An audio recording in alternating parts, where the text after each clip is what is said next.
exit may be behind you. Please note that the taking of photographs, including the use of camera phones and the use of audio or video equipment, is strictly prohibited. As a courtesy to the artists and their fellow patrons, please ensure that all mobile phones, pagers, and any item that rings, buzzes, or flashes and has an on-off switch have been silenced. We appreciate your consideration. Thank you for making it a great day at Ravinia.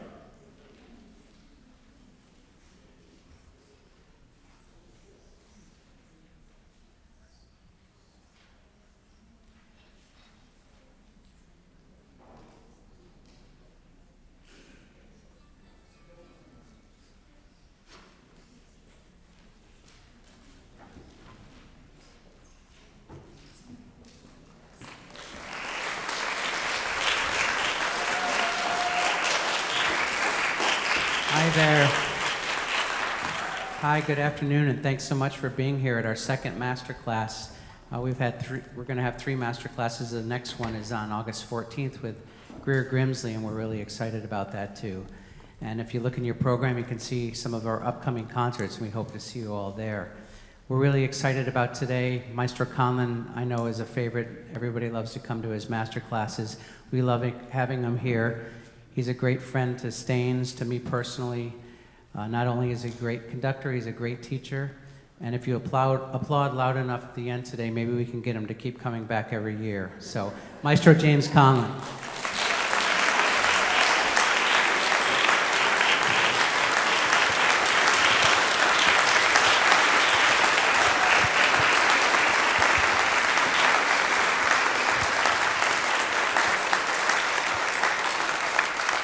Hi, everybody. Thank you for coming out. Tell me if you can't hear me, or if you cannot understand me, or my diction isn't good enough. Please let me know, and just to holler out from wherever you are. I'm thrilled to see you back here again, very, very loyally. I see a lot of you every year.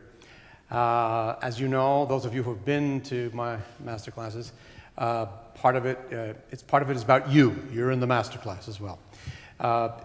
What is a master class? I mean, it's sort of like a lesson with an audience, or sometimes some of it resembles what I might do in a rehearsal situation, rehearsing an opera. But because these are young people, a lot of it is technical, and so I can, through that, communicate to you a little bit what goes into the very, very, very complicated, well, I'd say, art of singing. Now, and there's a mystery, it's still a mystery. Nobody has been able to create a singing voice except for whatever you're born with. Now, you can know all about technique and have a terrible voice, a horrible voice. That's me. You know, my voice is unlistenable. But at least understanding the mechanism, or can make suggestions to singers, and that's part of my job as a conductor. Now, not all conductors see that as a part of their job.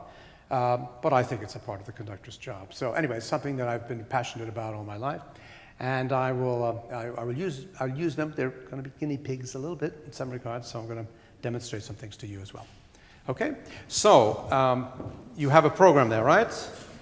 All right, so Faustine, right? Yeah, Faustine de Monès. Here she is from France, Paris, France.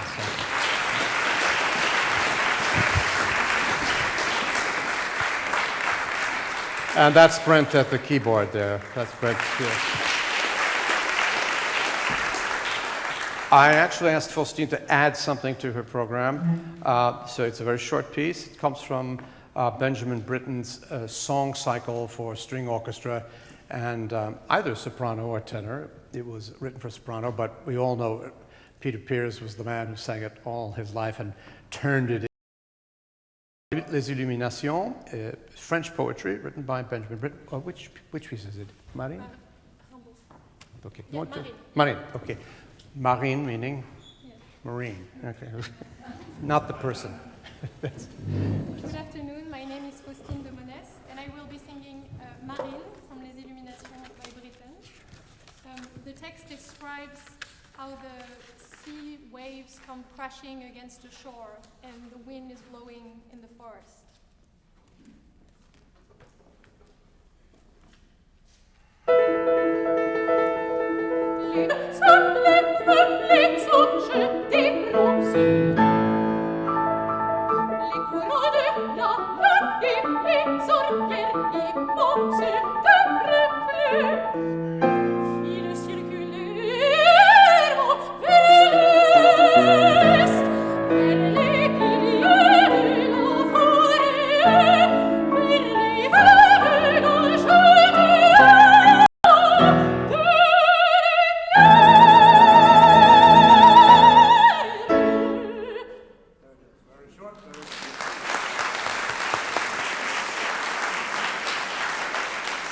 Now, imagine a string orchestra for this piece, okay? This is a piece that's really all about diction, clarity, and your technique. And you've got all of that. You've got diction. You're born into it in this particular case. However, never assume, because you're singing in your native language, that you are comprehensible. Yes. The proof is we all put up English surtitles when we do operas in English or American. So that's proof. So never take it for granted, all right? I actually heard all of the singers this morning. They were auditions. So some of them are now appearing again. So I heard, partially based on what I heard this morning, I want to encourage you to avoid one thing, is that when you sing loudly, you push slightly, and it, in a tiny way, the quality of the sound is a little bit compromised. And it's just when you want to sing loud. It's too bad, isn't it? Yeah. So what I want you to be able to do is to sing forte, but to be sure that everything is lined up, that your support is there, and you don't push out. Okay? You want to see if you can incorporate that? Now, I'll be stopping everybody a lot, so not so much right now, but later. Okay. Try it again. Yes, please.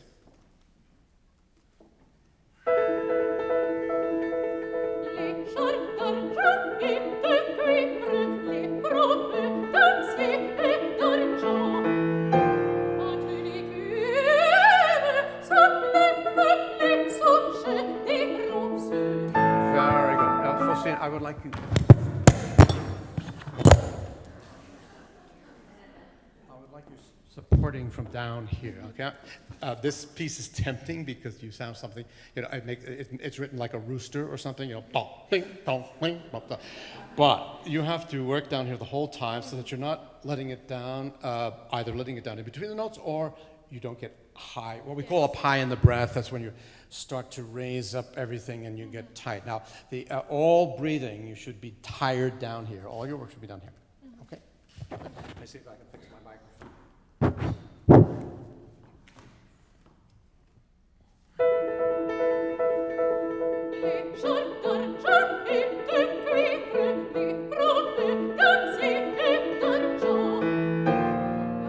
Does that feel any different? Yes, definitely.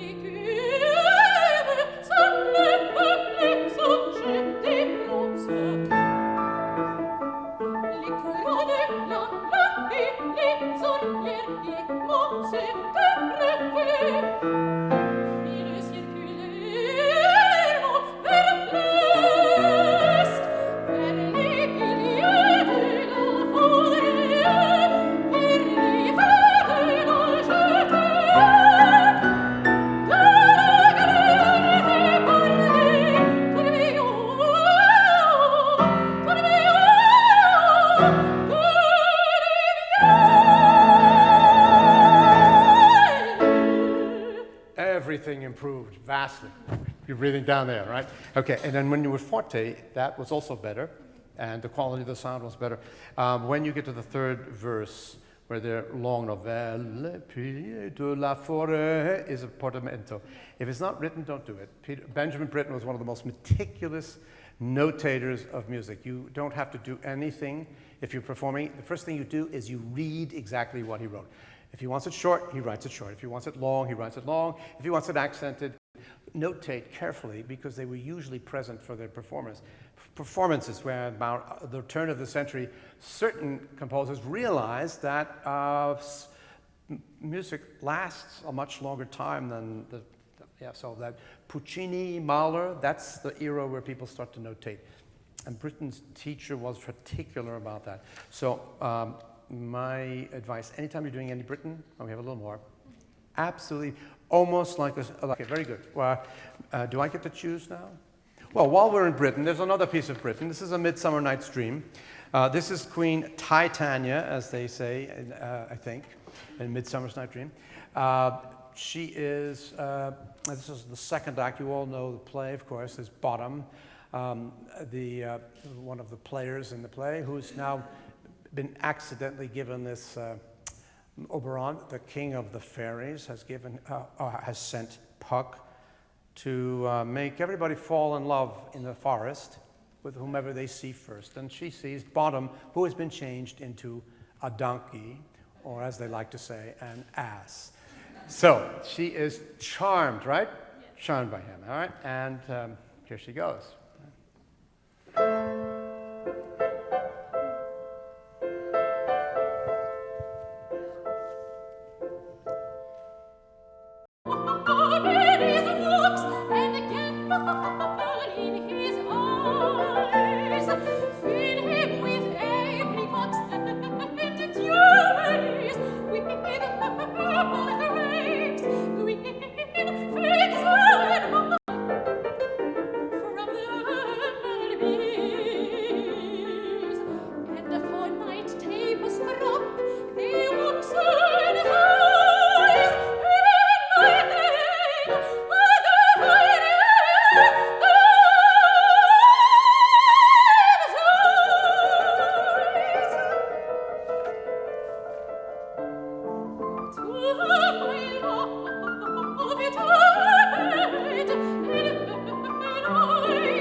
This is very well executed.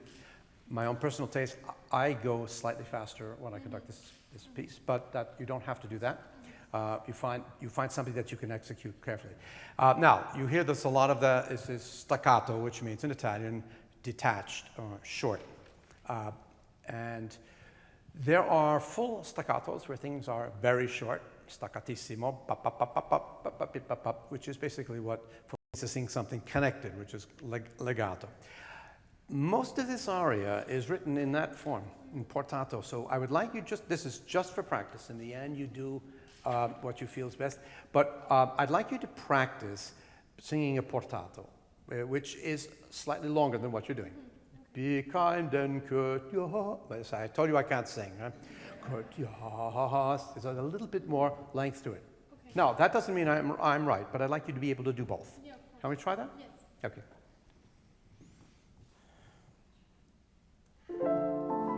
Be kind and courteous. Be kind and courteous. Stylus gentleman. Of the note.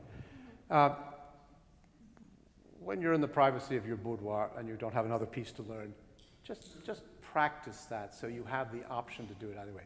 Now I'd like you to go back to your own length and your own tempo. And there's certainly a gentleman. Can you say that for me? Gentleman. This gentleman in his looks and God in his eyes. Feed him with apricots and cherries, with purple grapes, green figs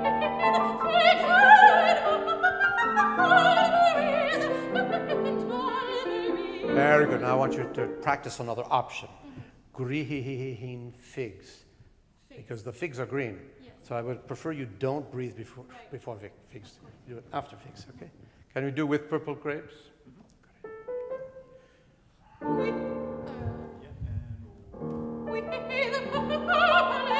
You can. And where's your breath? Down there. Okay. Yeah. That was fabulous. Do it that way. Okay, keep going. Same thing again and keep going ahead.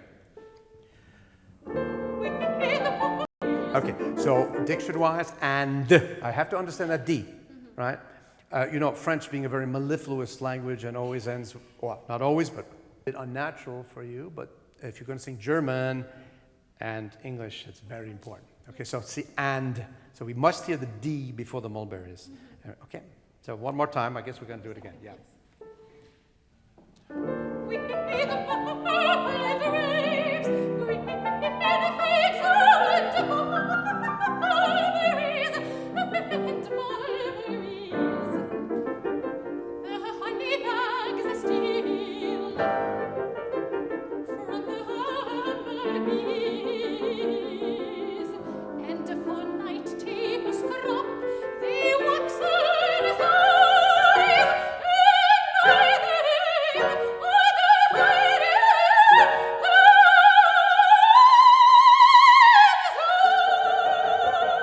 Okay, very good. Now this is a good, you got thighs with the crescendo. That's where I don't want you to push beyond the capacity of your breath, because then the voice starts to flutter a little bit and the quality is less. Then as clear as you can, and light the. Be sure that the second eighth note is always clear, so we're not hearing and almost aspirated. And glow, I want this worm small, like a pin, like a xylophone. And come down, and please don't hold it very long. It's only a half.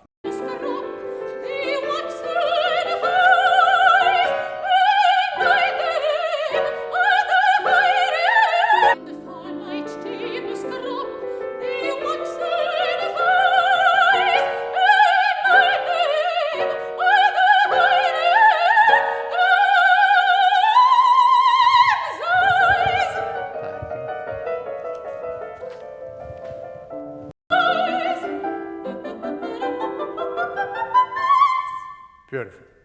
To have my love to bed and to arise, arise, arise. And you hear how the line goes up. The line, now, this is subtly suggestive. Of course, this is a very, very common and puts all sorts of big questions to us all. What happens in the night?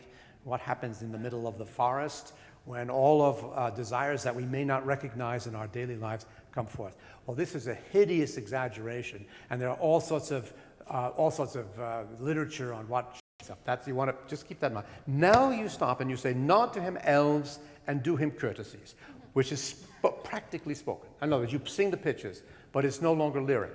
Right. It's right. I just like you to do the end, Okay. like a recitative, and nod to him, elves. Yep.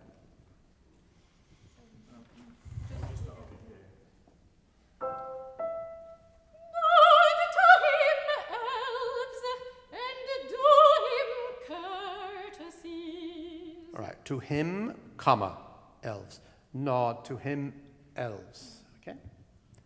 Nod to him, elves, and do him courtesy. Yeah, now you do it, but not with a big pause. Just separate. Treat him like a king. Okay, we have a little Schubert, right? Okay. Now I may stop you in the course of this. Now that we know each other. So. Never like to interrupt a woman in the first sentence. You know. Got to save that really carefully. Okay. Okay. This is Suleika, right? Yeah. Suleika by Schubert.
Okay, this is very good. I think that sometimes you have a held note.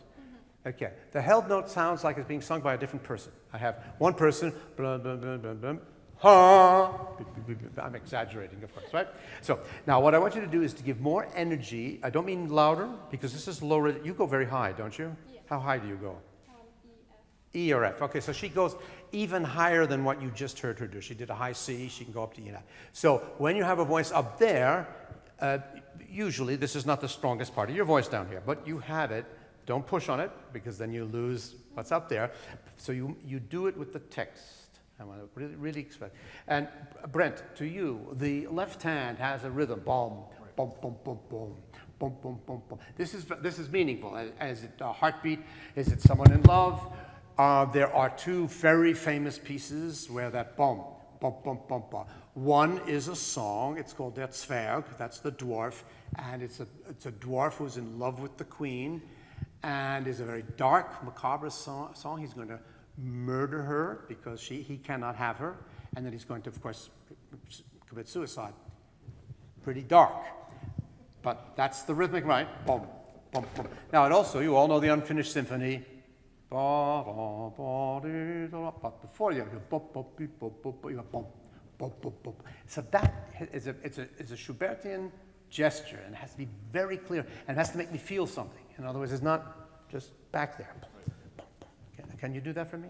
Okay, we're going to start in the fifth bar. Was bedeutet before was? Was bedeutet die Bewegung? Bringt der Ost mit Freude? Very good. Fabulous. Bringt. I love that. Okay? You put brr before the beat. Was bedeutet die Bewegung? Bringt der Ost mit Freude? Okay. And one thing I said, the Kuhunde. I don't want you to start from below the pitch. There's a Kuhunde, Kuhunde, Kuhunde. Right, and only move your tongue. So don't reset a vowel because there's a consonant. Your consonant should be executed. There are two ways of making a consonant. One is with your tongue, and one is with your lips. Okay, you think about it. You go through the alphabet. You can see there's B and C. There's your tongue. B is your mouth. D is your tongue, etc. Now, Kunde, that's your tongue. So you stay in the same position with the vowel, Kunde, and you just use your tongue.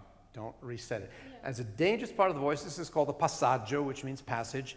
It is the several notes between the middle register and the upper register. Everybody in the world has a passaggio, and everyone else, and you just use your tongue for D. That's a lot to do in one line. Okay? Try bringt, please. Bringt der Ost mit Freude? Okay, and then the last thing I'm going to ask you to do is that, and not to push the sound at the end, all right? Bringt der Ost mit Freude?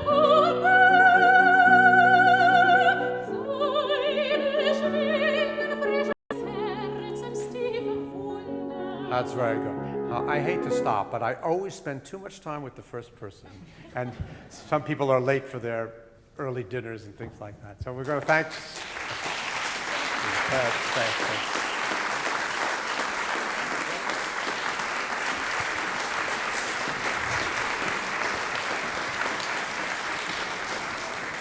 Okay, now there's more Schubert coming, and it's Jonathan Abernethy, and now this is Bretton Brown at the keyboard. Are you back there, Jonathan? There he is. All right.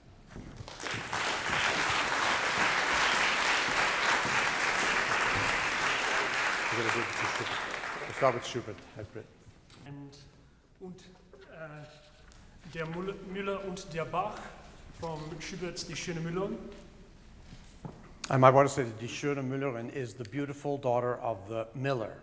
That's not Mr. Miller, that's a man whose profession is Miller. And it's one of the great song cycles of Schubert. And of course, it's about love. It always is. Okay? And this is a young man who's in love with the young lady who's referred to as Müllerin. Okay, he's going to explore many aspects of that love over an hour and a half, but you're only going to hear a few minutes. Okay. All right.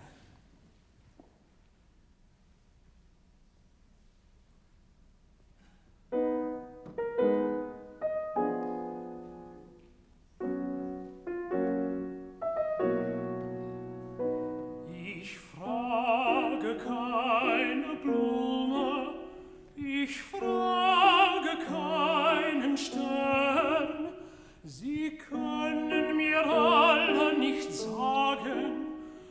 was ich erführ so gern. Ich bin ja auch kein Gärtner, die Sterne stehen zu hoch.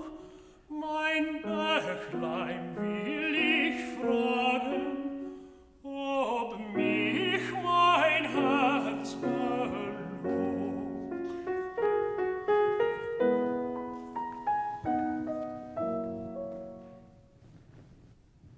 O Bächlein meiner Liebe, wie bist du heut so stumm? Will ja nur eines wissen, ein Wörtchen und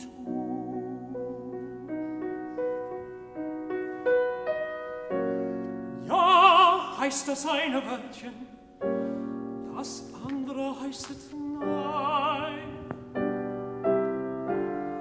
Die beiden Wörtchen schließen die ganze Welt ein.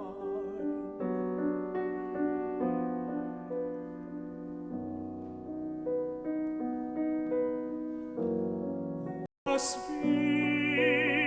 bist du wunderlich, willst ja nicht weiter sagen. Sag, Bächlein, liebt sie mich? Sag, Bächlein, liebt sie mich?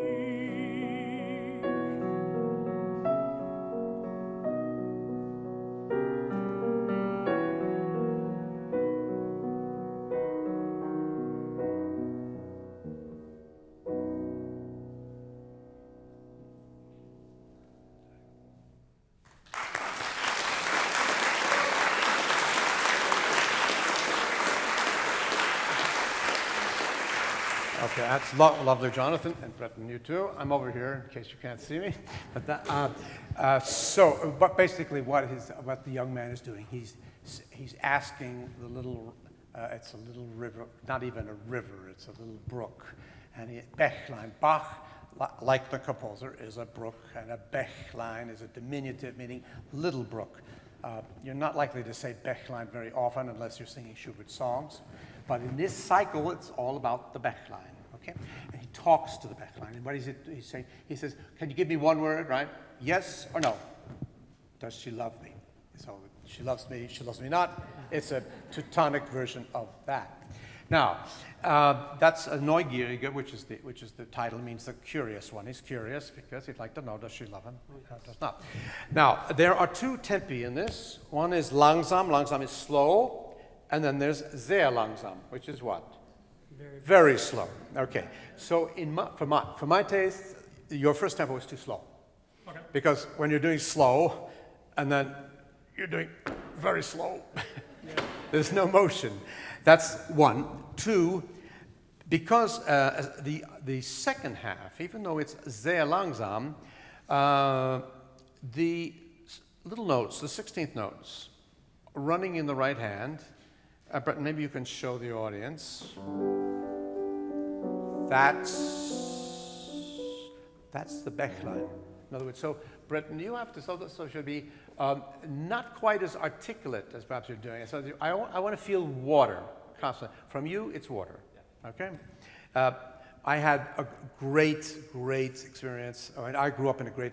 Make me feel like it's about water. And let's start the beginning a little bit faster so we can make that contrast. Okay. Now I'm going to get after you. I had a chance to hear you. Now I want to get after you about first. It's going to imply intonation, but it's not essentially about intonation. Certain vowels, A and O particularly, in my opinion, are too large. I think not necessarily presenting your voice in its best, it very often forces people to be flat. Right. By the way, it's 90% of the world has this problem. So this is not your problem, but it is something that everybody's got to attend. I find them to, comes down. Comes down. That's what I want. Yeah, I want it smaller. I want it in the position of your E vowel, Okay. which was splendid when you Okay. did it. Now, pretend you're singing E and sing everything else. Okay? Okay. So give me a little faster tempo, Bretton, all right?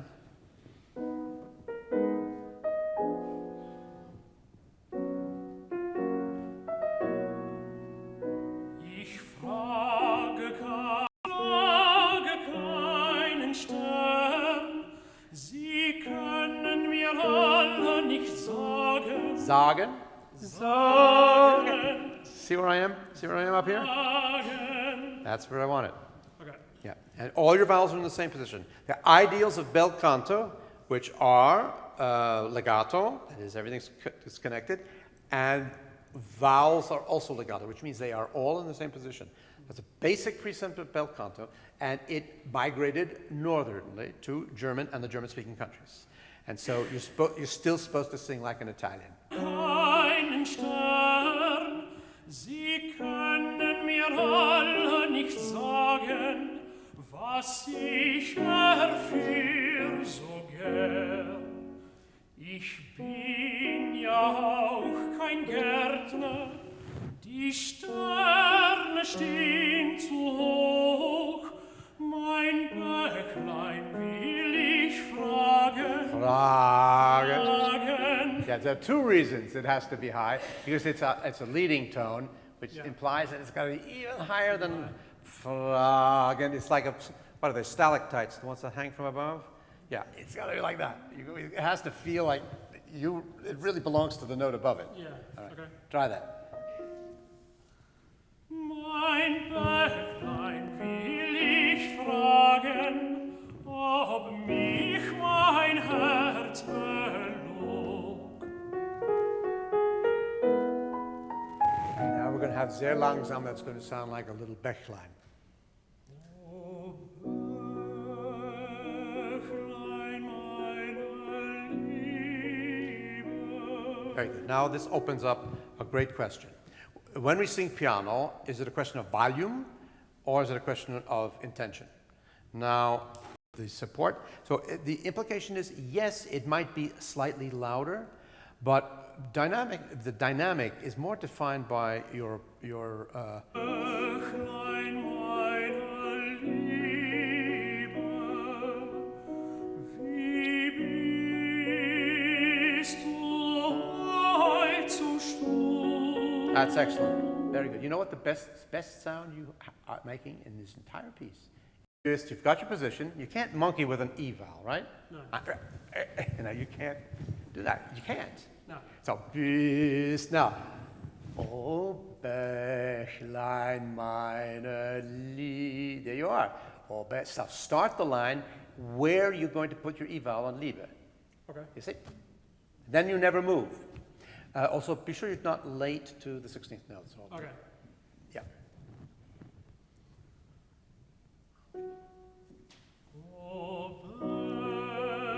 Yeah. So you're starting below the pitch. Oh, from above. Bist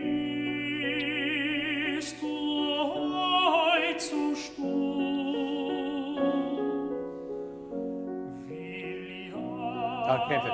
Will ja. I exaggerate. Will ja. Yeah, exactly. No crooning. Yeah. Yeah. Obviously, we've exported that to New Zealand as well. Huh? Yeah. No crooning in Schubert. Okay. Still not happy. If I could put you on a graph, you would see that the pitch starts lower and then comes up. Yeah, and it's the ja that's doing that. Will ja.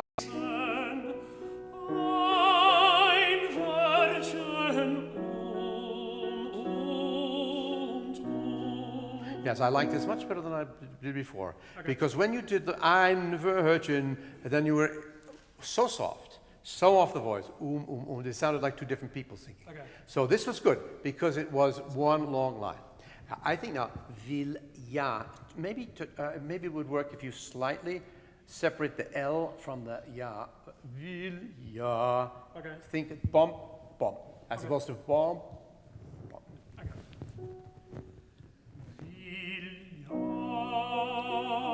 nur eines wissen, ein Wörtchen und ein Wörtchen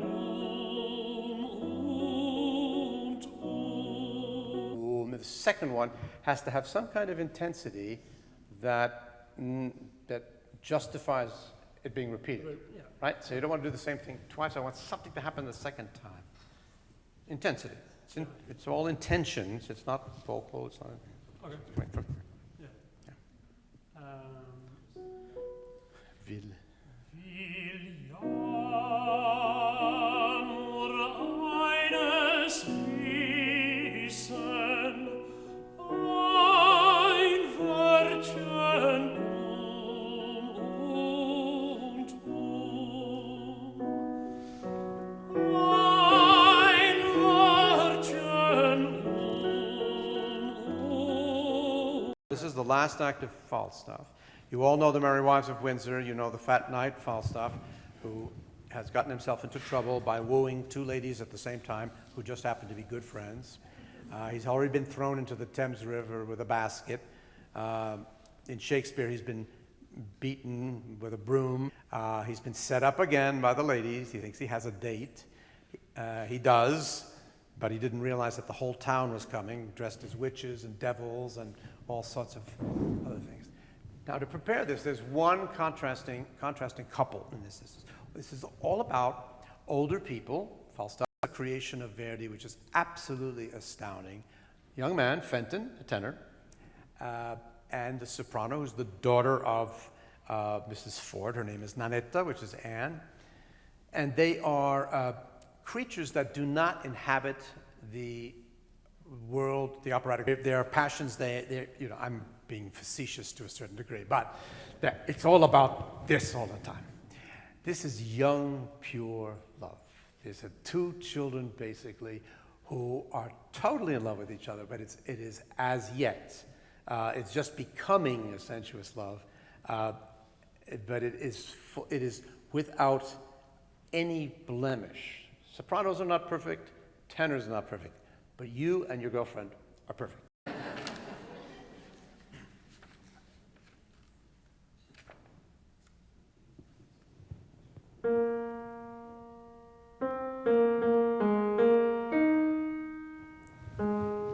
That's the hunter. So actually, it's not the hunter; it's the man who closes the gates to the forest. And here we go.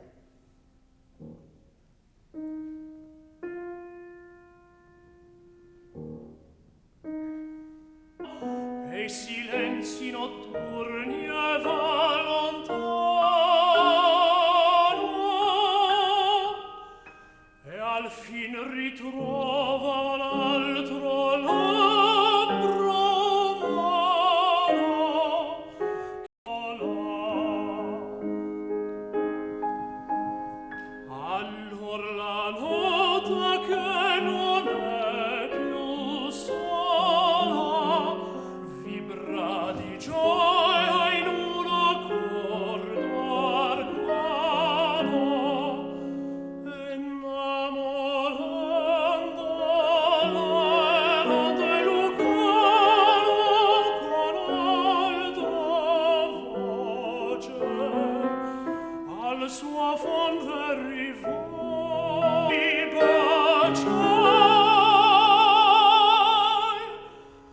La disiata non perde ventura. Anzi rinnova come that's Nanetta, fa la luce. Ma il canto muor nel bacio che lo tocca. And Mrs. Ford and Miss Page interrupt the young lady. They have a job for these two. They're not going to get to play with each other in the forest.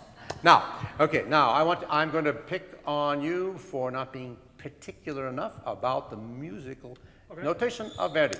Okay. I'm all impressed with your voice. You have a beautiful voice. You're a handsome man. So you've got everything you need to be a great tenor, right? You got the voice and you have the looks. Okay. But I'm a picky conductor and I want the music respecting the mark. Now, the first thing is legato. En dolcissimo. Dolce is sweet. Dolcissimo is very sweet. Now, that said, no crooning. Okay. Right. Dal labbro il canto estasiato vola per silenzio notturni va lontano. Sempre dolcissimo. E al fine ritrova un altro labbro mano. This is the first part. Che gli risponde con la sua parola. Now it says poco più marcato. Allora, no, and I want those strict eighth notes. Okay. You're not free in this music, in my opinion, to do this. No. This is Verdi's last opera. You know, he was in his 80s, which is extraordinary, that he could invest so much genius in young love at that age. I mean, he created two characters unlike anything he had ever created before. But he was very, very, very, very strict. Allora. Several years before that, for the Willow song, it's a tree. So you're a tree. All right? There you are. Good. Singing. Boom.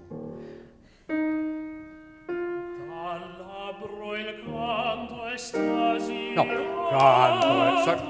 Canto estasia. I want eighth notes. Right?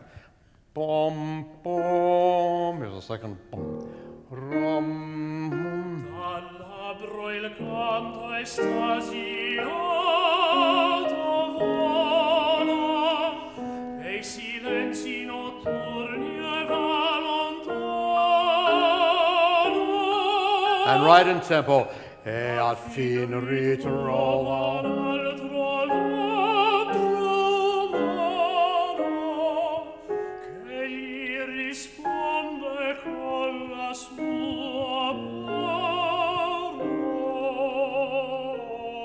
Now, Brenton, can you show us the inner voice, G flat to F flat to A? This is called a chromatic scale. It means it moves in the smallest steps possible, half steps. And it is your invitation for maximal expression. It's never neutral. And then I want you to reflect that. Even though you're not singing the chromatic line, I want you to feel that together with Brenton. Now, so Brenton, if you play don't sing, labbro mano, and join on che gli risponde. Okay. Okay, here it goes. You're going to start from me. Here comes the chromatic. Che gli risponde con la sua parola. Support. Vibra di gioia in un accordo. Now, eighths again. E innamora.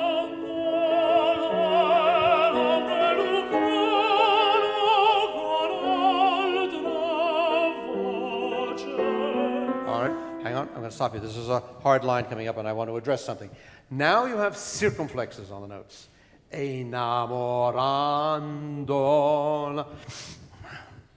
I've got to feel the weight of each note. Okay. All right? Enamorando. Yeah. Enamorando.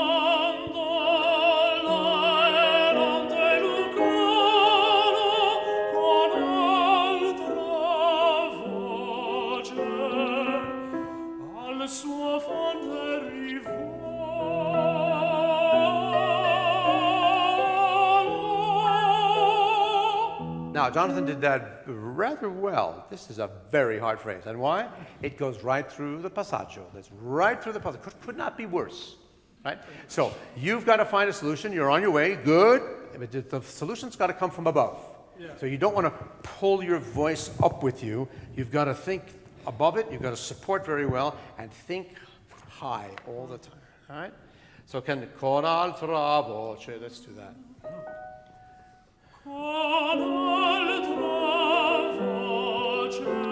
Can you give me thinner ahs, slimmer, more vertical? Con altra, or think of them as horizontal. Think of them this way if you want, but not ah. Right? Con altra. Con Have you seen? I'm sure you've seen videos of Luciano Pavarotti, right? It's not an accident that he was the greatest. It was all up here. It was small, the vowels were close, and it was all up here.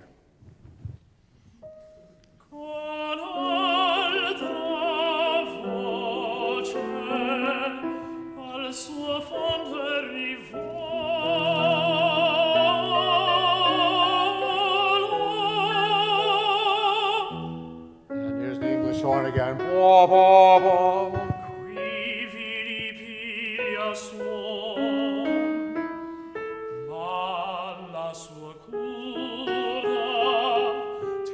Sempre ad unir chi lo disuna, così baciai la disiata bocca. Okay, Jonathan, you sound fabulous. And now I'm going to put in all my complaints. All right? You should not stop so long on the high note. I know you're a tenor.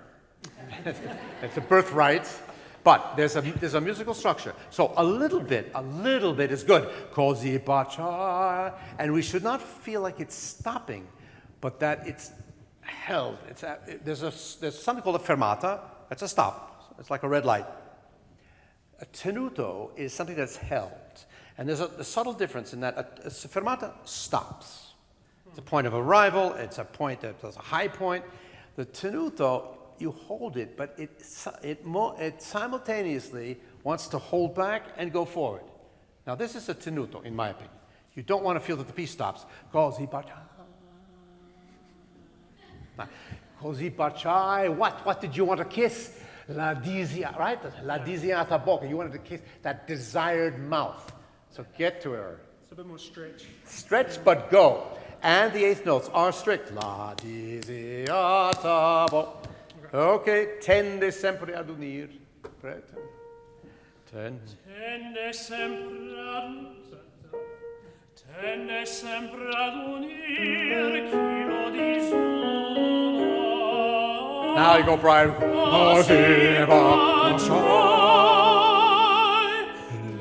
Yes, scream. Is that Russian yet? Yes. Yeah. La disiata bocca,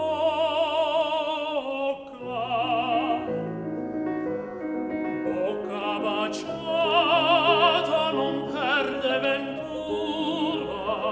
Anzi, that's Nanette answering him, and now you're very excited. Now this is not a song. Ma il canto amor nel bacio che lo tocca.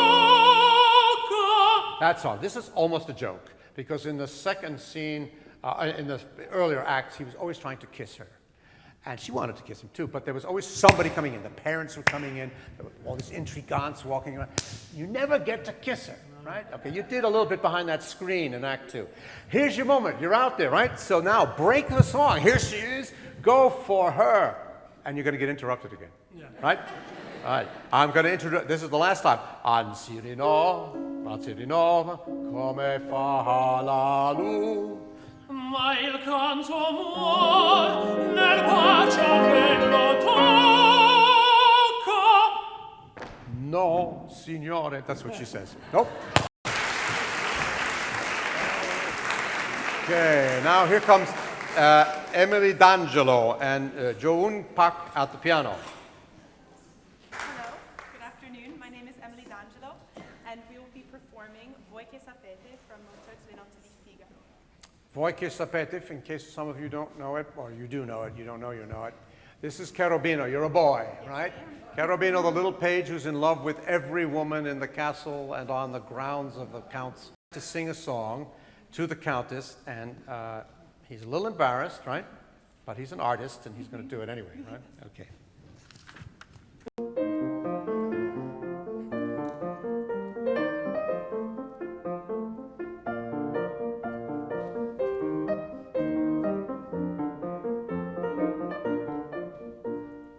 Voi che sapete che cosa è amor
twice today, okay? She sang this morning, part of her audition.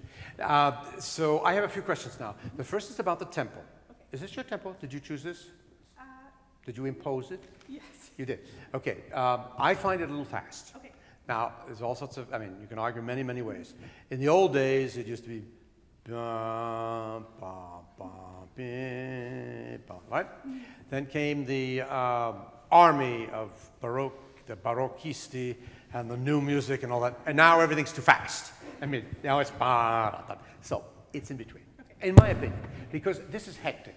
The 16th notes this way are actually they're not as present in the orchestra because they're pizzicato on the ones.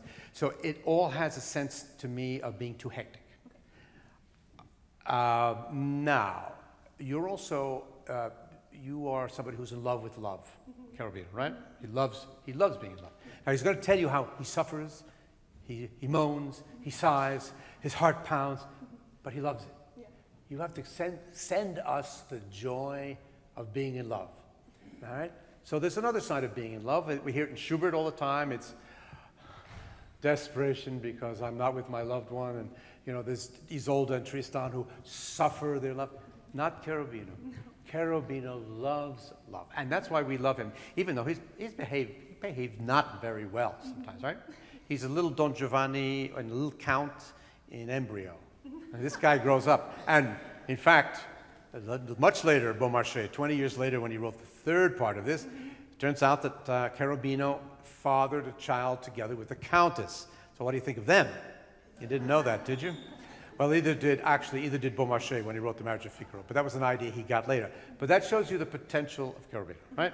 So you love love. Show us that you love it, okay? So you don't want to be monochromatic. You want to show us the pleasure you feel. Let me give you a tempo. I'm going to impose a tempo now. How about this? Here we go. Hang on. Let's start you and I together. 1, 2, 3, 4. Light now. Okay, now, first of all, I want it down there, right? And I want to feel you inhale. Okay. It's great to inhale, right? You know, all this meditation teaches us. I want to feel that because then you're like this. You're ready to be sunshine instead of. Yeah, right? Yes, okay. All right, 2 bars, and 1, 2, 3.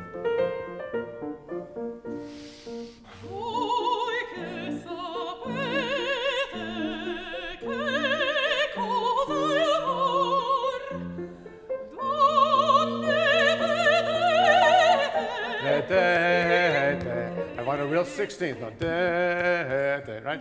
And look at me. You're saying, you who know what love is, ladies, you two ladies, he's talking to the Countess, and he's talking to Susanna because they're grown-ups, all right? Yes. All right. Let's feel something. They're beautiful ladies, and they're too big for you, yes. But you still are in love with them, right? All right. Where's that breath? Sunshine.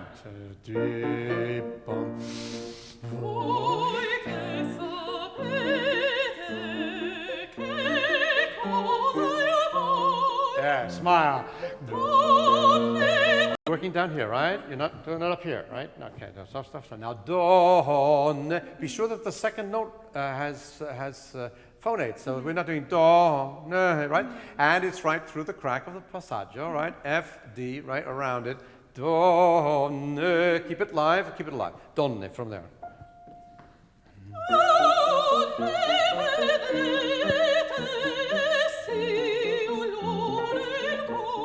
That's it.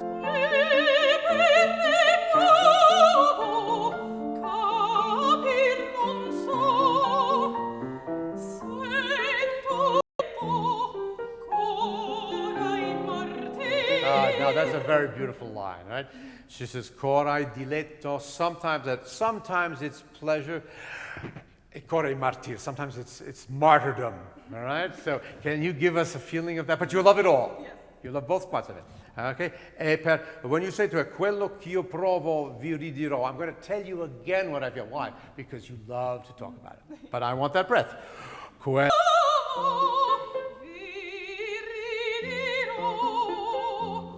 Hang on, we got to get the orchestra together here. Here comes the conductor. There you are.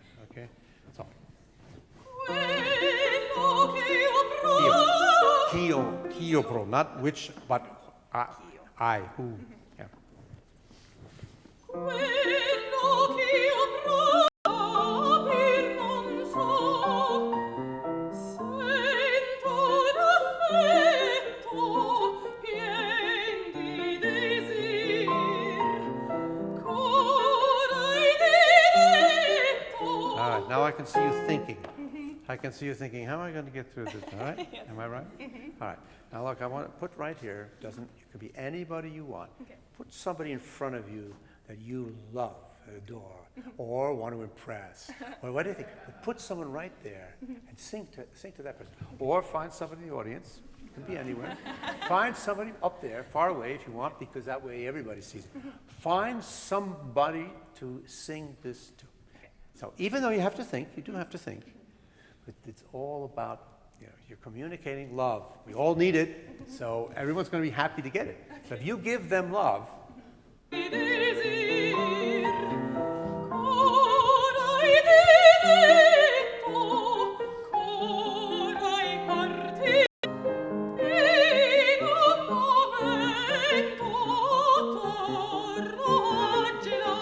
okay, you went through everything here with flames, and then I feel my soul is burning. And in one moment, and in un momento torno a gelar, and I'm back to freezing again. Wherever you like.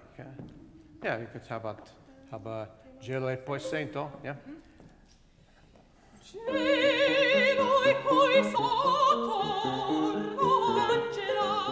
Now, Nusen.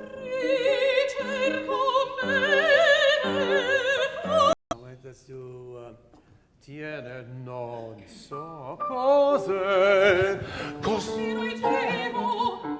saper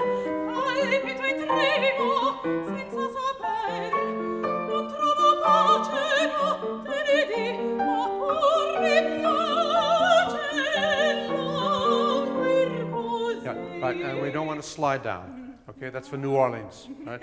Languir così. All right. Where are we?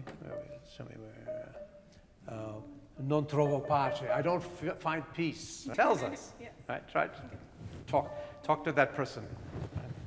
Non trovo pace notte di ma pur mi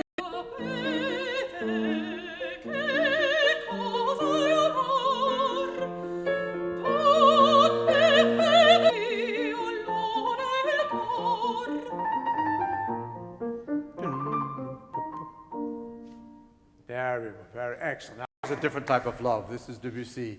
These are the Chansons de Bilitis. This Bilitis, who is she's a fake character created fraudulently by a French author who was a friend of Debussy, and who pretended that he found ancient texts coming from Sappho, the ancient Greeks, and he wrote all this very sensuous love music. And then later on, it was revealed that it was all a fraud. But he did it. Berlioz once wrote a piece of music because he was so sick of all the critics having it. So he passed off a piece of music. He said he had found it. Berlioz, of course, lived in the 19th century. He said it was an 18th century. He said, what incredible. That's the way people used to write music. And, of course, he told them what it was. So Pierre-Louis was the same sort of idea. He decided to make, it's like making an excellent copy or fake of a great piece of art. So this is now this is another type of, this is a sensuous song. Yeah, okay. Now I may stop you, you'll forgive me. Okay? Of course.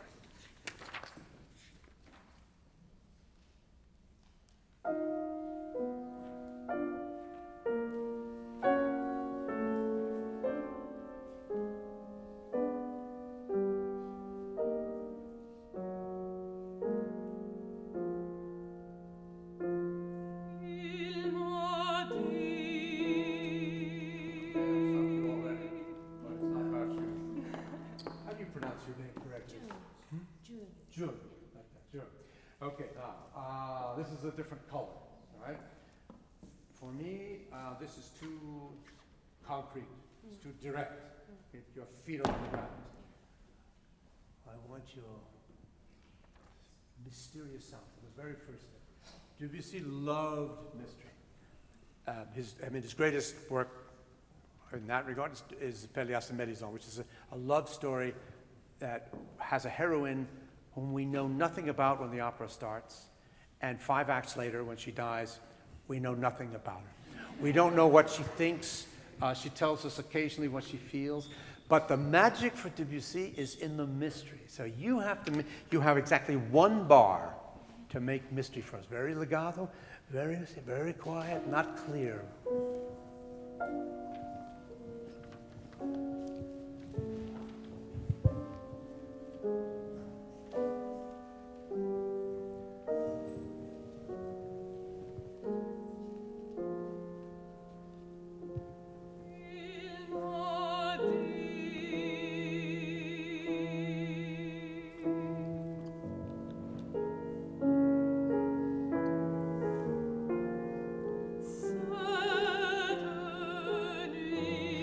Very good. Now just to illuminate something. So that was very good, very beautiful. Now you set it up for us, right? Now the first thing she says is, il m'a dit, he said to me. And then she's quoting what he said. So you see the 3rd bar has a new tempo marking, which is moins long, which is less slow. Now it's still slow, but it's not as slow as the first. And why is that? Because the first 2 bars, okay? Here's your 3rd bar now.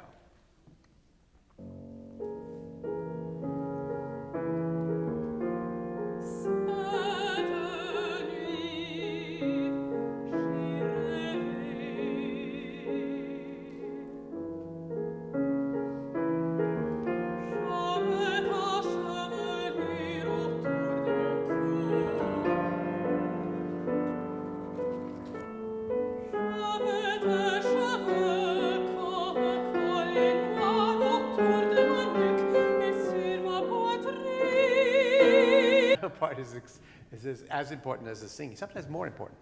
Because, you know, Debussy did not like the idea that people scream at the top of their lungs when they're talking on an operatic stage. That's why his opera is an anti-opera.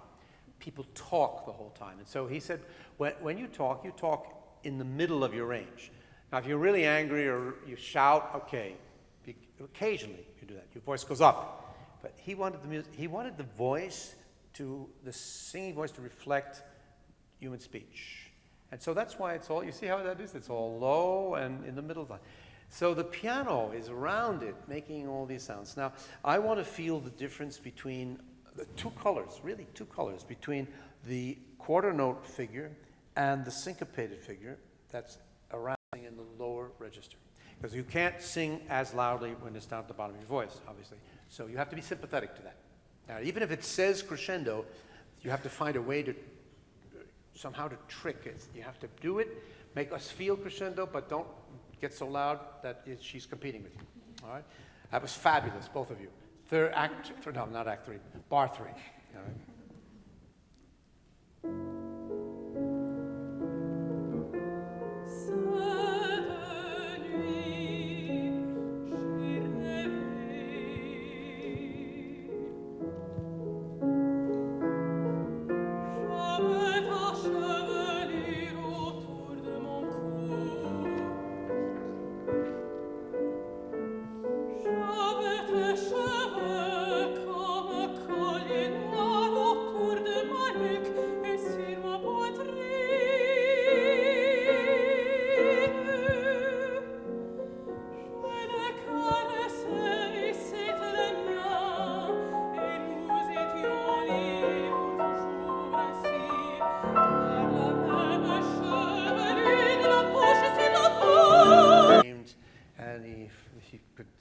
Dreams of her hair around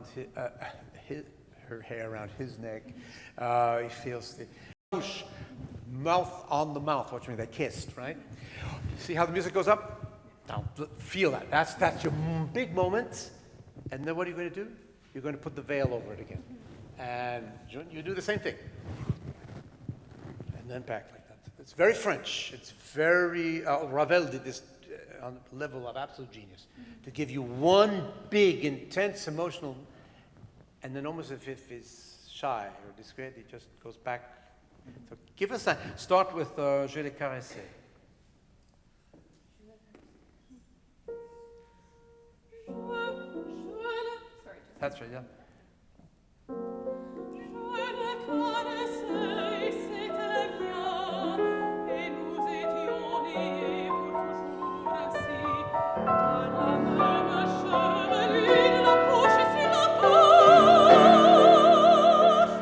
All right, just technically now I want you to get a really good, you're going to breathe before par la même, right? Really good and firm and really work down there. Now I'm not saying push it out, but I'm just saying you don't have to sing louder when you get to bouche because it's up here. But where we do need more work is down here. So take a good breath, right? And par la même, right? Par la même, chevelure, la bouche sur la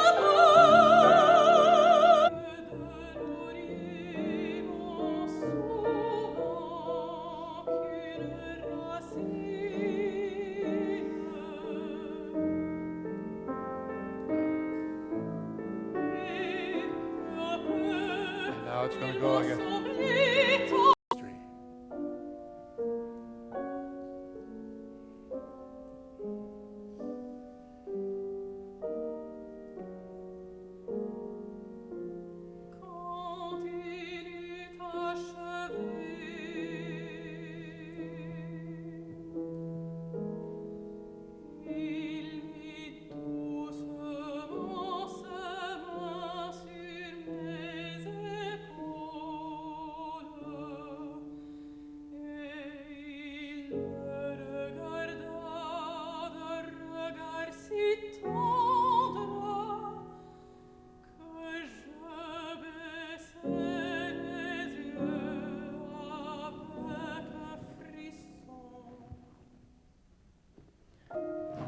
This is a great ending.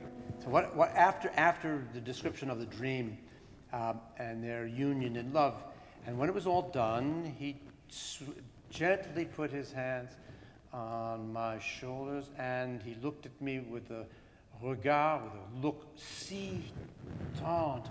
Tendre is tender, dolce. I want to feel something. I get there. Que je baissais, I put down my eyes. I lowered my eyes with a frisson, with a shake. Okay, now this is, and that's so beautiful. It's so discreet. If it were Wagner, it would be very fulminating, onward and onward. This is what happened, this is what we did, and Verdi, the tenor and the brass would be up at the top of their ranges, high notes, high C naturals, holding notes, getting us to a point. Debussy is just the opposite. He shows us something very, very personal. You're going to go back into that will. So show me what you can do with the postlude. So you start at tempo primo, the double varia. So you recognize that from the with the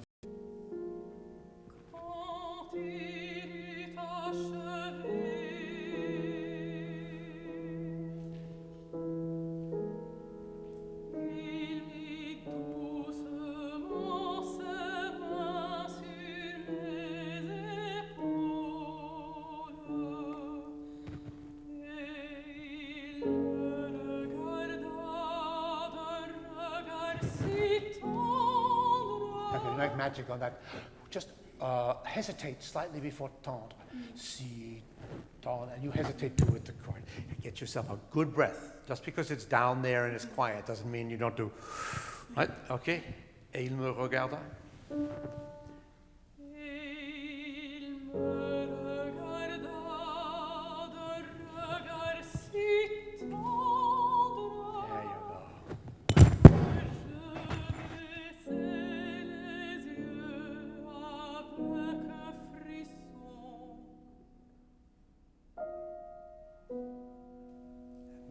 Now those chords extend out.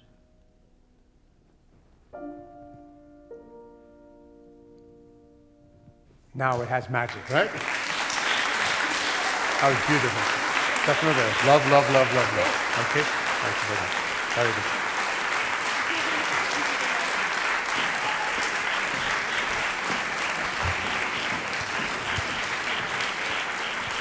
Okay, now it's time for a man again. This is Joseph Eletto. Joseph, come on out. Here he is, okay.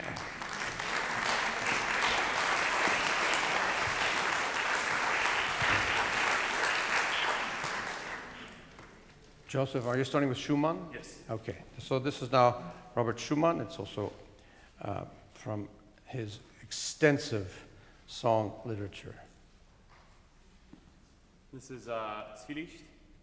In this, I'm giving a warning about future things to come and be careful who you trust.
Und munter.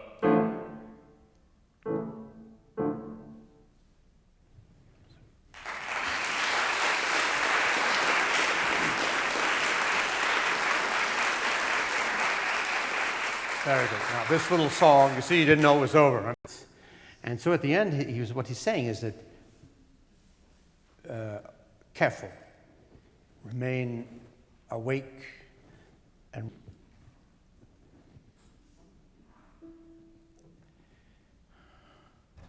manches geht hier munter. Okay, you have an obligation. Yes. Singing all the notes. Singing all the notes. Sure. And singing them in a tempo. Oh, okay. Hüte dich, sei wach und munter. And then, tune. Rum, rum.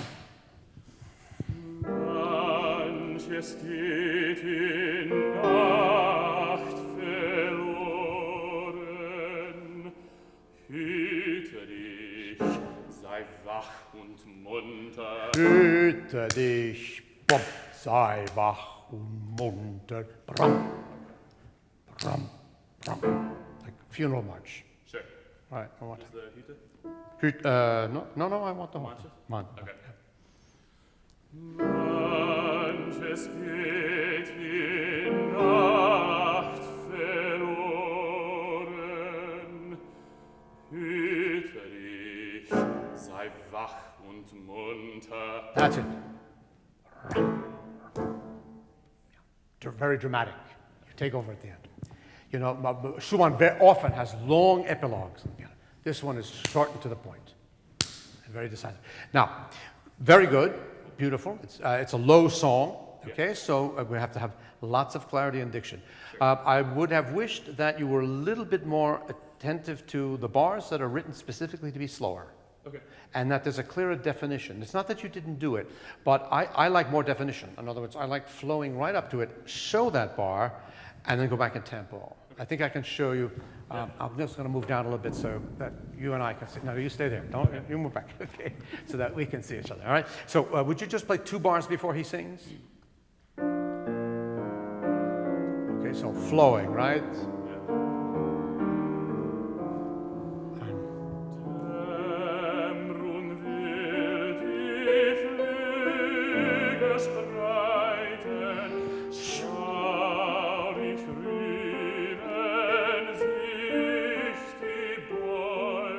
Now, presumably back in tempo. 1, was will dieses, and a grave slow, bom, bom, bom, bom. Now, this is it. So really what it is almost like there's two tempi. Any bar that says retard, ritaruto, retard on it, has this, and then you flow again. Okay. All right? Now, you've got the music in front of you, so you can help him out there, right? But I want you, when you restudy this, be a little stricter, not singing, practice speaking the lines with a tempo, and then the slower tempo, and then back in the same tempo, so that it's not, the vocal considerations are left aside, so you have an objective view of the music there. Sure. Okay, so now we'll go to Hast ein Re du Lieb. Hast ein Re du lieb vor andern, lass es nicht alleine grasen, Jäger zieht And here it is, Wald und Blasen, Tempo, Stimme. Hast du einen Freund hinnieder, trau ihm nicht zu dieser Stunde, freundlich mit Aug und Munde, sind der Krieg im Tüchchen Frieden.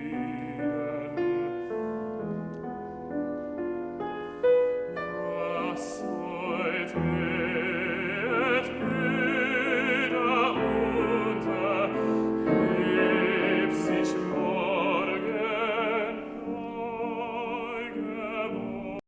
On the word Nacht, which means night, of course, there's an accent in the piano part, and I suggest that's for you too. Manches geht in Nacht verloren, as opposed to during the day or at midday. So make sure. Be sure to flow at the end. Don't let it get back like this. It's was heut geht müde. You feel it intensifies. Was heut geht müde unter, hebt sich morgen neu, where he's not singing. Was heut geht geboren, manches geht in Nacht verloren. Hüte dich, sei wach und munter. I want that supported. So, I don't have that note. Sei wach und munter. Yeah. Okay. Hüte dich, sei wach und munter. Right. If you feel it's too low for you, you know this exists in a higher key. Yeah. Yeah. But I believe it. You should not go into a parlando effect. They're not a speaking effect. I mean, I believe you should sing the notes. Cool. Okay, so now how about something of a very different stripe? Yeah. How about a Rossini comic opera?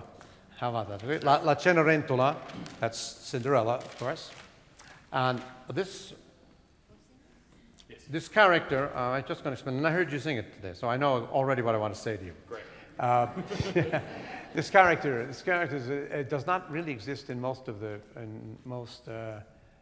forms. He's the servant of the prince, and the prince has come to Cinderella's house disguised as the servant, of course, and he's now getting to play prince.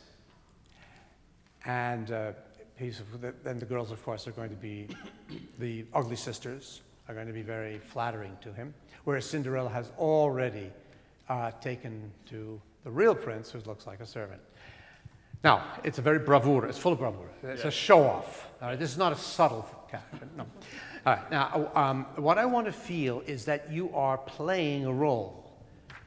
Okay. It seemed a little bit serious to me. I mean, it seemed a little bit ardent. It seemed a little bit. Now, I know he's going to. It's all poetic and all that, but we have to be conscious all the time that Dandini, this character that sounds something like dandy, you're all dressed up now, the prince. You don't get to do that every day. No. Right. All right. So let's see you play with being a prince. Sure. All right.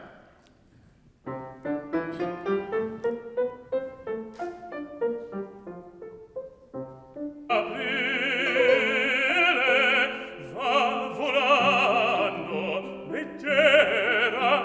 scherzosa, corre al ciglio, poi salta la rosa, doge un fiore a cercare per sé. Good breath. Ma non trovo. Ma non trovo. I want the notes. Okay. Right there. Ma non trovo un giudizio useviante.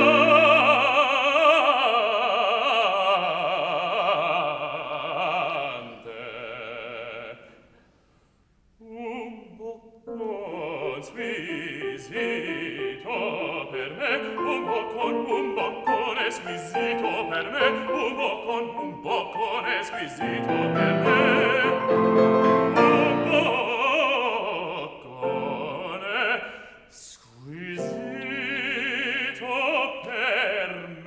Okay, you want what? A boccone, right? A mouth. Lips, right? Yeah. Boccone, you have to double the G. And as soon as the florid music is finished, boccone, squisito per me, un boccone squisito per me. Typical Rossini wit, all right? So you start right after the cadenza at the top of the page, un boccone. Yeah? And you always give me that double C, boccone. Okay. Yep. Un boccon squisito per me, un boccone squisito per me, un boccone squisito per me, un boccone squisito per me.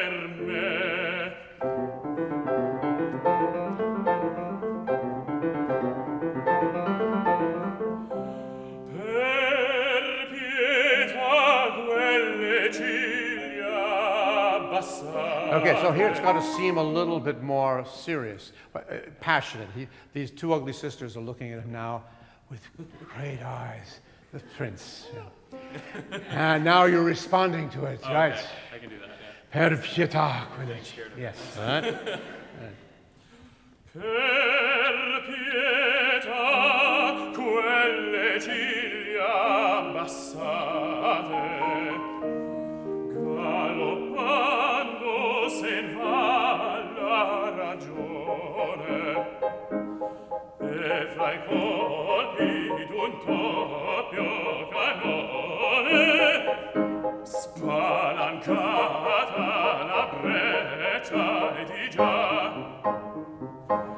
e fra i colpi d'un doppio cannone spalancata la breccia e di già, e fra i colpi d'un doppio cannone spalancata e la breccia di già. Now flatter them, soon. Graziosa son tutte papa, son tutte papa. And that line is for them, but it's also for the audience. Okay. Yeah, in my opinion. Why? Sure. What he's saying to them, they're so charming. You're all your father. Tutte papa. Now, this father, we've already met him. He's an extremely grumpy, pompous. He's called Don Magnifico because he thinks he's magnifico. He thinks he's magnificent. He's not. They're ugly. He's pompous. So when he's saying this to them, of course, it should make the audience laugh. Vezzosa, you're gracious. Vezzosa, how about the bop, bop, bop?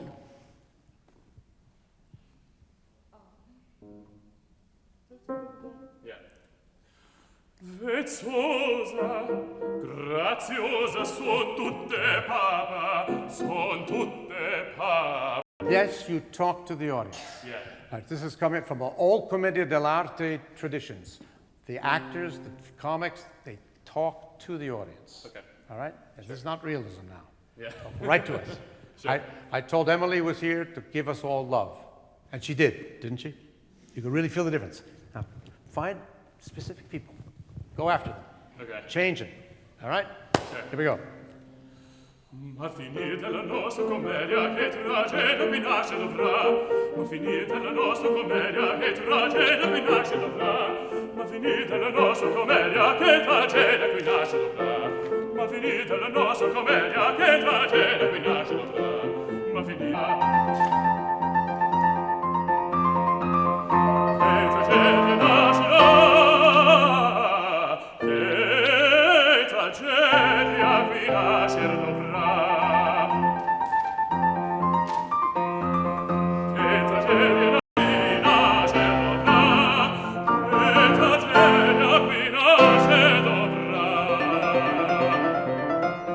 Italian opera.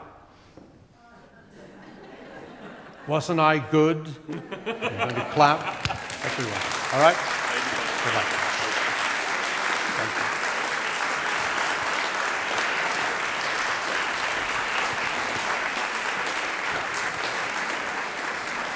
Okay, now you're going to hear something. This is Marina Costa Jackson. And this is, and Adam Nielsen's at the paper. This is very interesting. Come on out there. Are you there? Marina, come out to us. She just won the Metropolitan Opera. There she is.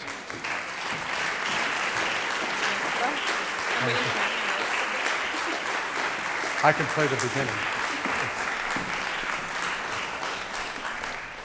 Now, Marina's going to sing for us from Verdi's Un ballo in maschera. The situation is that she's the wife. The man she loves, is in love with, is the tenor, of course. That's necessary. But she has a husband. He's a baritone. All right? Now, she is a very honest woman, and the tenor is a very meet up, outside of town, dark at night, right? And her husband is the most loyal follower to his king. And so there's a moral dilemma. They're all honorable people, and he goes and he protects them from conspirators, because there's a conspiracy in the court. And in so doing, in the process of that, he discovers that his wife is out there at midnight with the king, and he is mad. He feels betrayed, and he's just brought her home because he promised the king that he would show her to her door. So he showed her to her door, and inside they go, and he says, go in and see your son, say goodbye to him, because I'm going to kill you. All right? And she says, I'm going to die. Morro. All right? That's how it starts. Now, I've had 2 opportunities to hear you sing this. If you want to go on YouTube, she's on YouTube. I also heard you this morning. Yes. And so I'm going to say a lot of things to you. The first thing I'm going to say to you is that you have everything that nobody can buy. You've got a voice that is the real thing. In an era when there are not as many Verdi sopranos as there used to be. You've got that, and God gave that to you. Second, you've got passion and temperament, and you also can't learn that. You've got all of that. So what I'm going to do is just give you a few ideas, refine it a little bit. Please. All right? So I may stop you, even though, if you don't mind. That's fine. All right.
non vedrà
Potevo fermarti.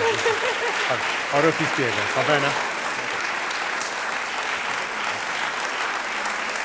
I'm going to tell her a lot of things now that are only about taste, music, and a few things like that. I have barely anything to say to you vocally.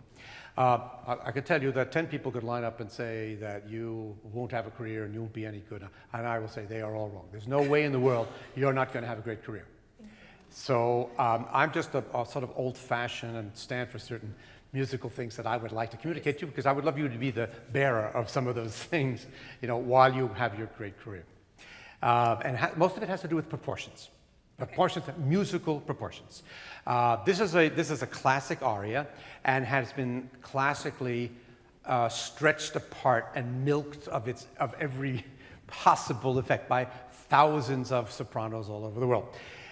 It's very easy to go over the line from a very exalted art form, which opera is, to something that's a little bit less so. You know, you don't want to go on that. You don't want to go on the side of excess. Okay. And in fact, I have found that those actors and actresses who are able to have just 10% of distance and can portray the emotions without necessarily feeling them or being consumed by them, actually are more effective.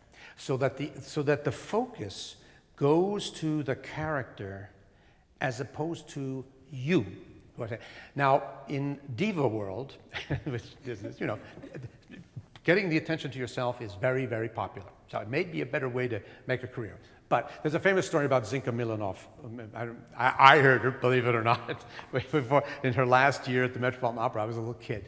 But Zinka Milanov was doing a new production of Cavalleria Rusticana. You will know it very well because it's a Sicilian opera, yes, written by somebody from Livorno, but it's Sicilian.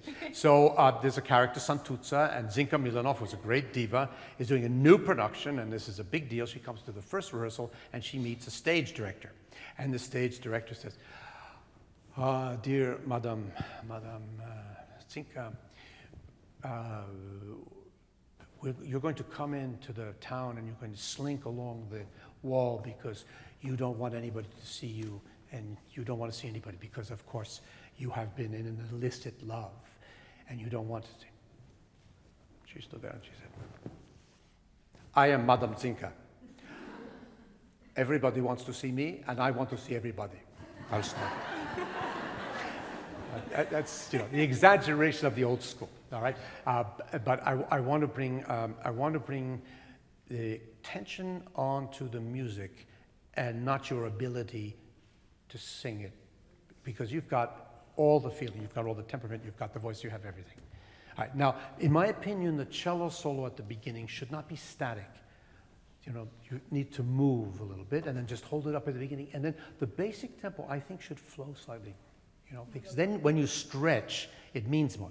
If you start slow, then you've got to go slower, right? And then it's slow on slow. You die, but also the music dies. Yeah. So choose a slightly flowing tempo, and then when you choose, when you want to, or you To do that, it means something. It's got some elasticity. If you're already at the maximum of an elastic band, there's nowhere to go with it. Then pop or something happens. All right? So let me just show you a tempo, all right? So,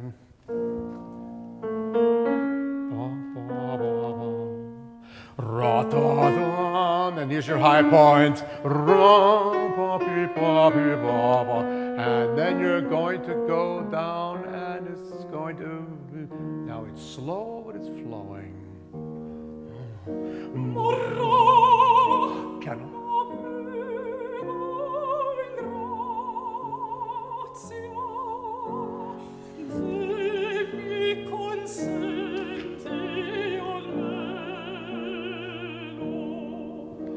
Now flow.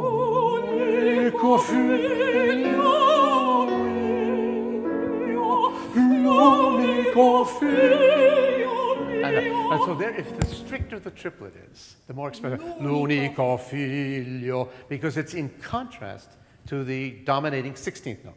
All right? So the stricter you are, the better it is. Yeah, do the second. L'unico figlio.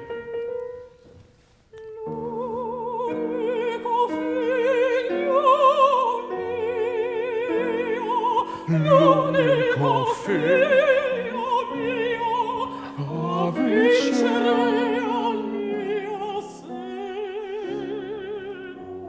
Now I would advise, now that you've made a bigger thing about the first triplet, don't make a big thing about the second triplet.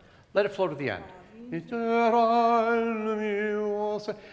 It's also a little easier because you're less, you've got to, I mean, it helps sustain the breath. Now also, l'unico figlio mio, remember when you repeat something, it has to have a meaning the second time. Right. So, in a sense, so make the first one simple. L'unico figlio mio, l'unico figlio. It's as if to say, my only son, let me be near him. Okay. So, it's of l'unico figlio mio, yep. L'unico figlio mio, l'unico figlio mio, a vincere. Try not so much make the double V the issue. As opposed to vincere, and not too slow. Okay. All right? Oh, I'm sorry, one more thing. When do you take the breath? L'unico figlio mio. Look, the rest should be motivated. And so don't make it just a stop. That's right.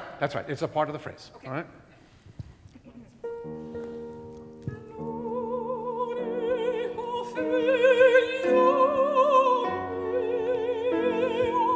L'unico figlio mio, a vincere. Let the cello speak. Ra ba ba ba.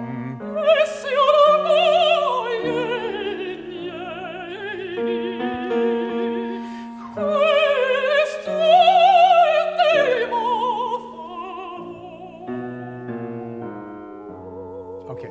Now this I wanted to say about. This is an extra note. This is not written. Right. Bo. The text is bo. Now, if you're going to do that, which is okay. I don't necessarily like it, but if you do it well, it's good. But I would do it later. In other words, I would not get up there. I wouldn't get up there and stay too long. I would rather,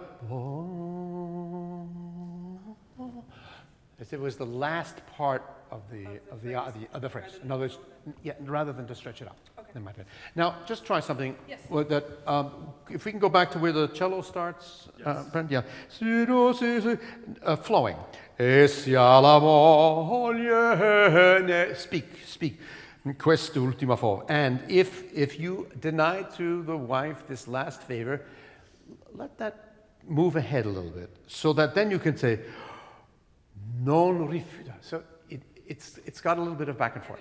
Yeah, all right? Try that if you will.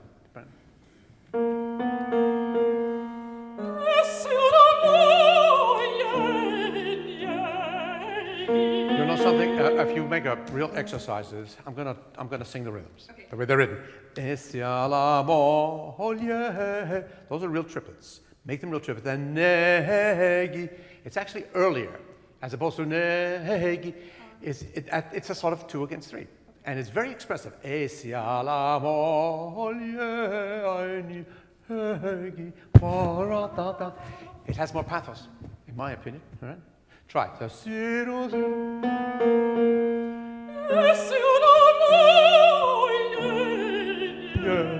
is a rum, papam, papam. You see, this rhythm, you know it. It's maledizione in Rigoletto, pam, pa-bam, pa-bam. It's in every Verdi opera. And when we hear that rhythm, we know it's something serious. So you can take advantage of that. Quest'ultimo favor. And then let the cello stretch. And then you go. Try it, see if you like that. Quest'ultimo.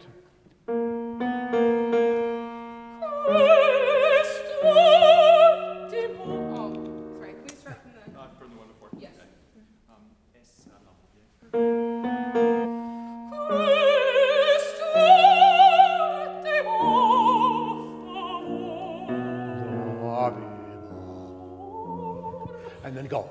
So in other words, make it something that's going to want us. We know you're going to breathe, right? Oh, no, it's the last thing before the breath. Right? It has and leading into the breath. Right, and it has tension in it. Okay.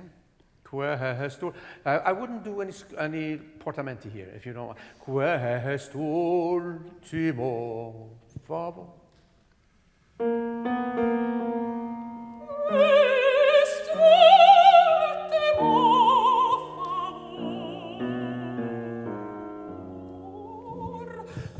There you go, good.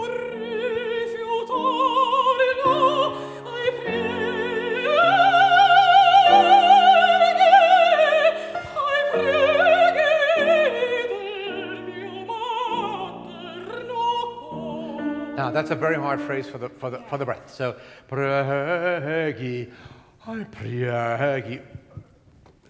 Dose how you give it out. In other words, if you give it all out at the beginning, you're not going to have enough of it. And that's just a question of practice and experience. Da, dee, da, da, da, dee, da. And if you're working from down here, there's a difference between the emotion and the instrument.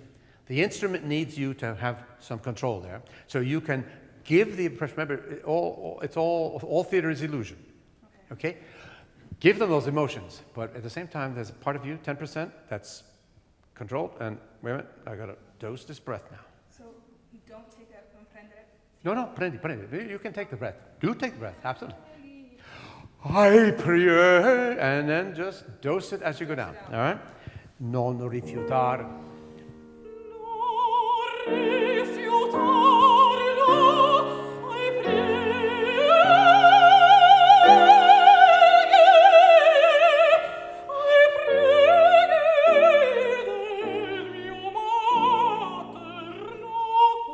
This is much better. You're on the right track now. So. And then it also will be more legato. Well, work toward that. And you know, when you take that breath, don't stop too long. You know, if you take more time, it doesn't necessarily mean it's a better breath.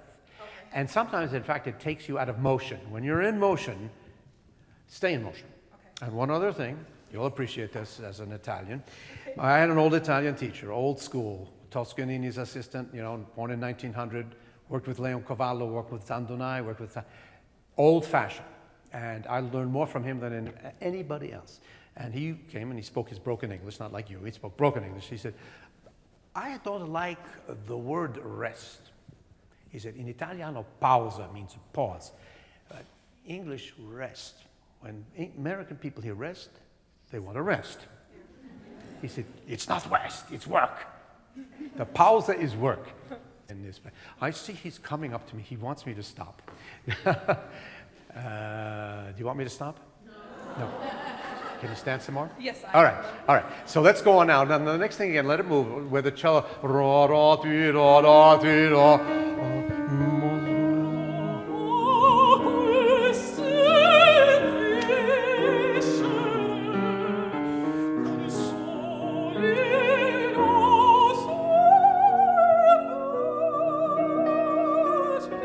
Okay, bought to a degree. It's an effect. All right, she made it up, okay? Consolino,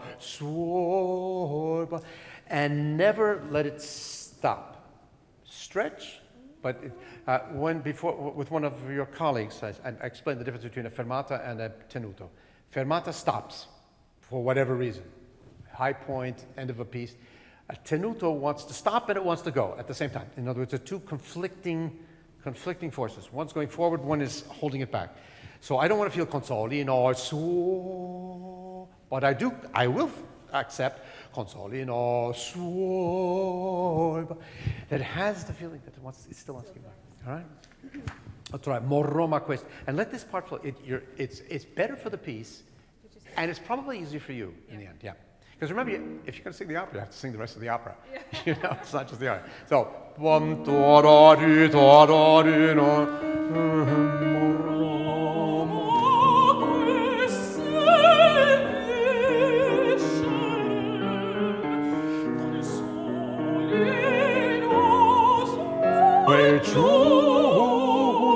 breathe.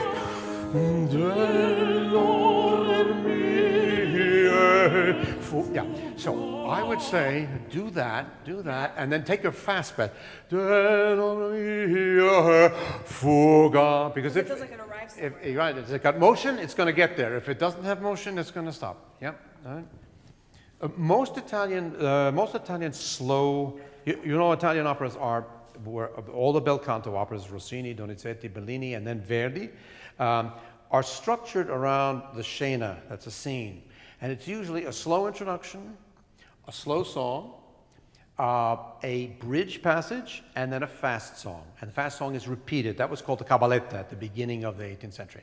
Okay, now what was it all? It was all designed actually for the public for applause. Because it always finishes, you know, loud, high. That's all the first part ends with a very... You were supposed to show that you could sing legato and you could breathe well and you could be expressive in the first part. And you also had to show that you could sing quickly, fast, what they call coloratura or sfioratura, fast notes and high notes in the second. So some of it, yes, was for showing off. But the great composers wrote great music that there's much more than showing off. But you can show off in the process.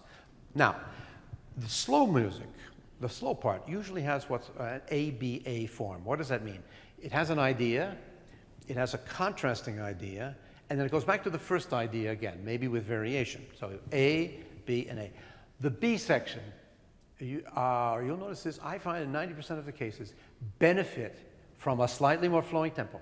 In other words, instead of having slow on slow on slow, you get slow or slower-ish. Go a little bit, and then bring it back. And now, and it also exists in microcosms.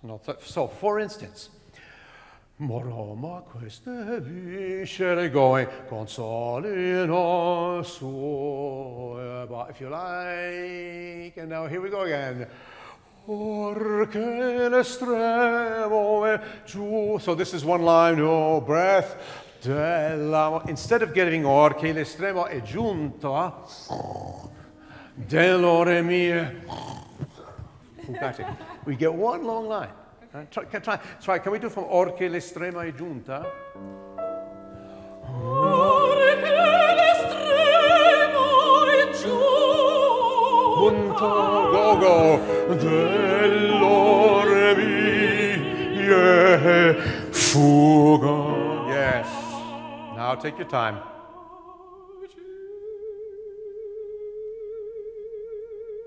And that's the place to show off your beautiful pianissimo.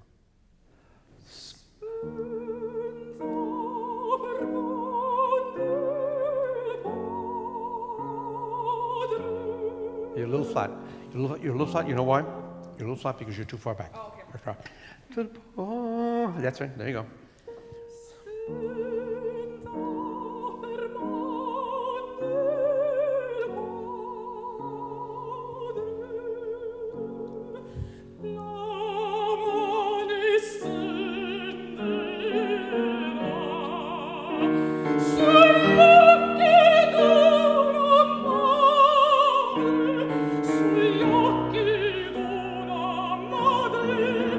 Now, this I heard already in YouTube, but I wanted to say something.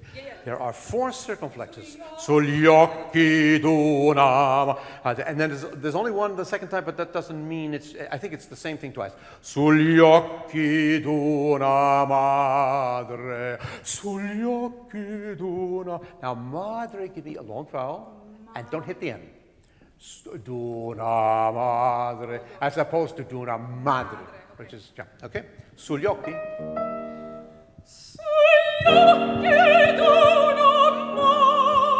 For me, that M is a little heavy. Okay. It's not wrong. I keep saying madre. Madre, yes, it's 1 M. I didn't give my normal speech about double consonants the way I usually do, but you remember from last time. Yeah, right, this is, when there's 1 consonant, the vowel on both sides of it is long. When there are 2 consonants, the consonant is longer, and it suspends for an instant, and it's very expressive. If you're going to say something like donna, that's 2 N's, and there's a word donna, which is with 1 N. Donna means he gives, or donna is a woman. But you can use the a me, for instance, that's 1 M, but you can say a me. There are expressive ones. For me, maybe just a little more vowel and a little less consonant. Okay. All right? Sugli occhi.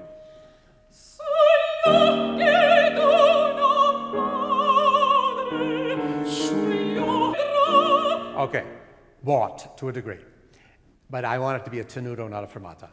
I feel it. And actually, and I wouldn't slow going into it. I'd like to crash into it like it was a wall. Madre, che mai più non vedrà. Then you reflect, che mai più, mai più. Then you wait. And then you go. Okay. All right? I'm from sugli occhi again. Do you want to see? Yep. Okay. Sugli occhi d'una madre,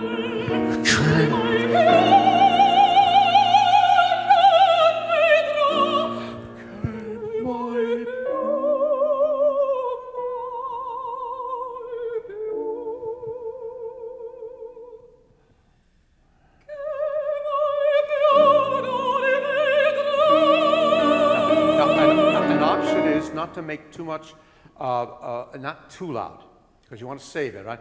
Che mai più non ve, and let the orchestra do that, and then again, che mai più.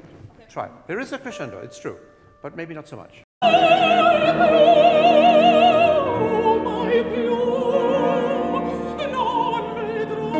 Now forward.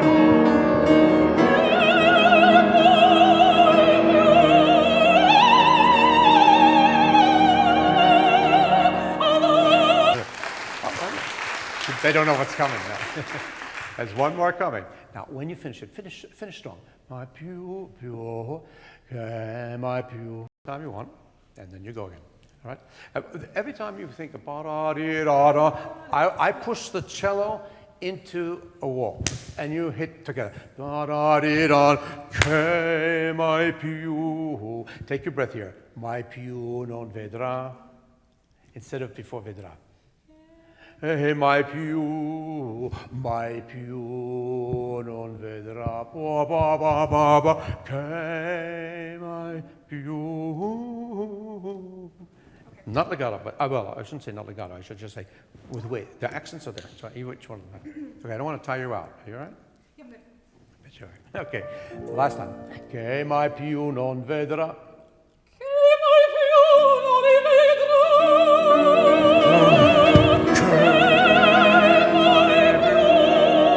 Breath, my più non ved, yes.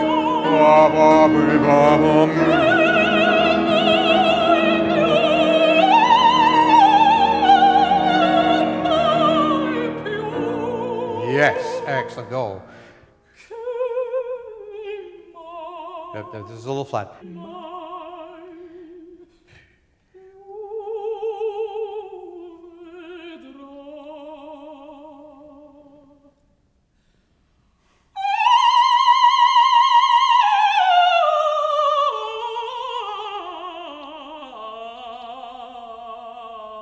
Now, the hard part is what comes afterwards. Yeah. You know, it's very interesting that coming down from high notes, whether they be scales or yeah, so you've got to continue to concentrate on the way down, all the way, and that's what makes it hard. Yes. You know, there are lots of cadenzas like this. I don't think Traviata for the baritone, Cortigiani for the baritone. So don't hold it longer than your ability to recollect yourself? Yeah. Okay. I don't want one last. This is really the last one. Okay. I don't know how many high C's you're supposed to do in a day. From where? Anywhere you like. Perché mai più vedrà. And think of that as one thing, not two.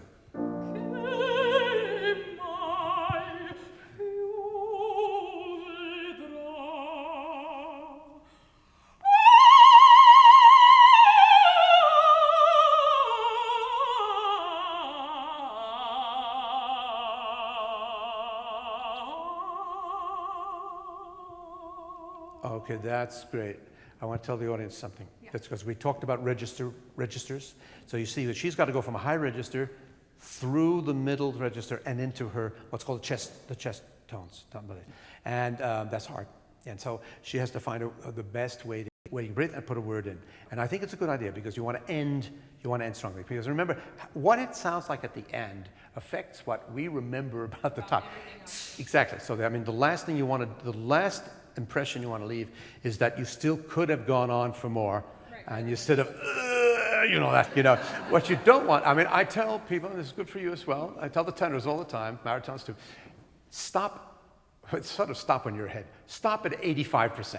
When you're running out of breath, don't go to 100%. And certainly don't, as many do, go to 105, 110%, where it's just gone and it sounds wretched at the end. Stop just before you feel the tone is going to corrode. Yeah, or something's going to happen to it.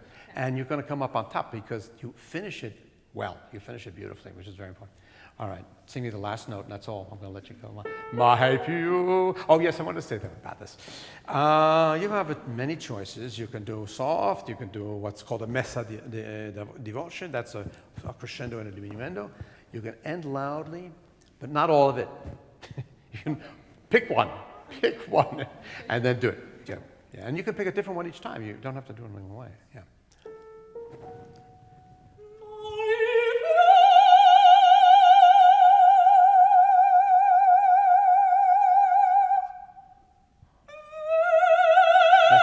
Sorry, you're low. You have to on the pew. On the pew was under? No, the vedrà.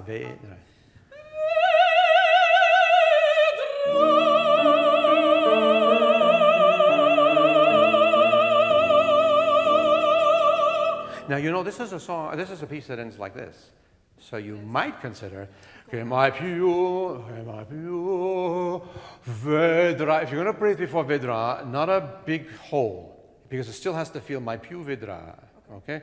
Mai più, I will not see him anymore. I will not, well, he won't see his mother anyway. Che mai più vedrà. So it belongs to one idea. And then you could do, maybe if you can do a nice diminuendo like that, it's very impressive also. Yeah, you don't have to do it today. Che mai più. All right?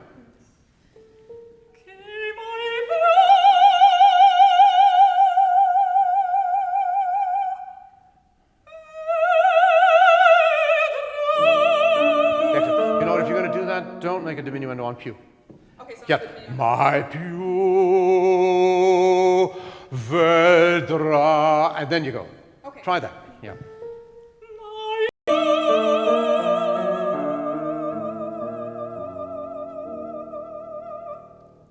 Do you like that?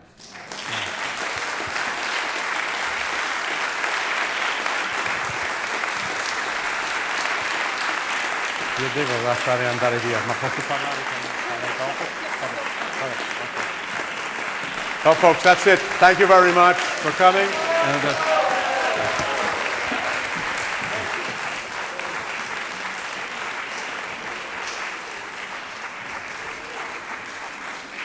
I'm available for questions if anybody wants to ask any questions.